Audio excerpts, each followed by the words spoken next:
they had Iverson, I think, who was the MVP of the league that year.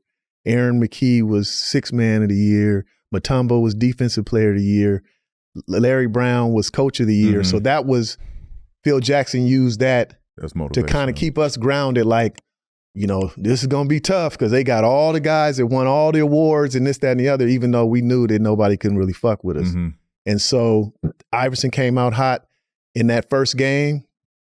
I think he scored 48. That's the game that he stepped over Ty Lue.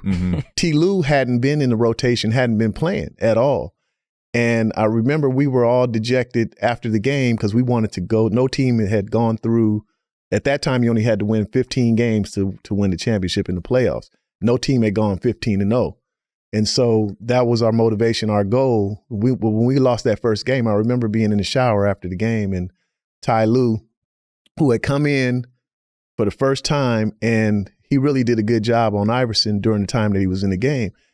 And he had his head down, and I said, man, don't have your head down. I said, do you realize how much money you just made for yourself? And he said, what you mean? And I said, you keep on making it hard for Iverson when you go out there, and every team on the Eastern Conference is going to want you just to try to combat Iverson because his contract was up at the end of that season. And so, you know, we lost that game, and then, you know, it just broke the momentum of us, you know, sweeping that series as well, like we did the other ones. But, you know, we just said, now we just got to end it in Philly, which we did. And we did, I guess, what you would call a reverse sweep. After we lost that first game. How was it having to guard Allen Iverson at his peak? Yeah, I can tell you it was damn near impossible.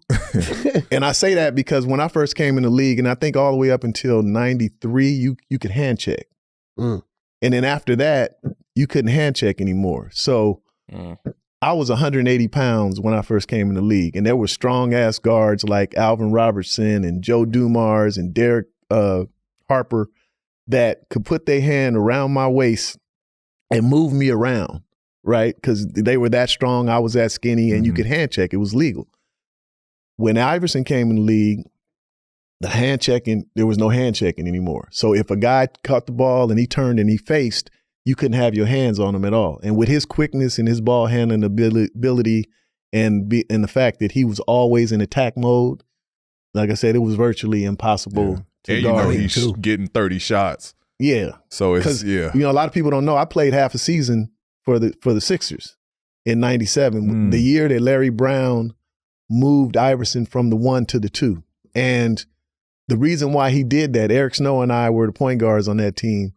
And the reason why he did that, because he would dribble around for 20 seconds trying to get his shot off and then throw you a grenade the last 2 to 4 seconds because he couldn't get his shot off. So then, you know, Larry Brown was like, you know what, we're going to take him off the ball and at least initiate the offense and start it over here and then bring it back to him, and, you know, and let him do his thing. But yeah, he was hard to guard. Did you ever get a piece of that crossover?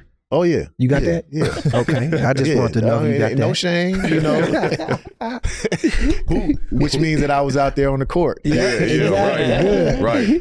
Like, where did the hand check rule, like who in the league, because I know, like, it's got to be somebody in particular that they had to implement this rule. I think it was more so that the game started slowing down. It was more so probably when Pat Riley was coaching the Knicks and the style of play that they started to play. I mean, you know, you had the bad boy Pistons in the late 80s and the early 90s and big men that if you came down the lane, they was going to put you on your back. You know, and you've seen some of the fouls and some of the physicality that went on, and it was nothing, like you could fight and throw punches and not get thrown out of the game. You know, maybe just get a technical foul.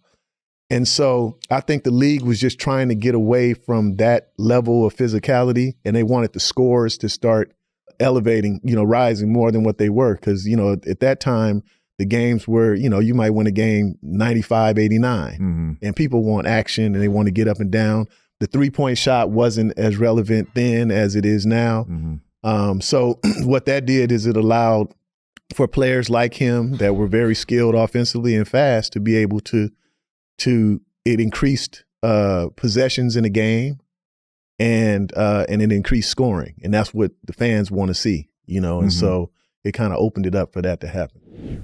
We wanted to take a brief break from the episode to let you know that PrizePicks has got you guys covered when it comes to helping you make some money during the NBA season. That's right, baby. PrizePicks is helping me cash in. PrizePicks is a daily fantasy app, and with the NBA season in full swing, you can select 2 or more players, pick more or less on their projected stats, and turn $25 into $250. PrizePicks is really easy, simple to play. I can make my picks and submit my entry in less than 60 seconds, y'all. It's also that time of the year where many sports are happening at the same time. And of course, PrizePicks allows you to pick combo projections across all different sports. Like basketball, you can even do esports like League of Legends and CS2 Go. So you can support all your favorite teams while still cashing in. Well, I know for me, I've been cashing in. I don't know about that. I'm talking about Legion of Dooms and all that stuff.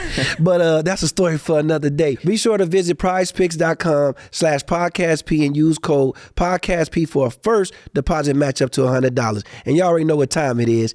Cha-ching!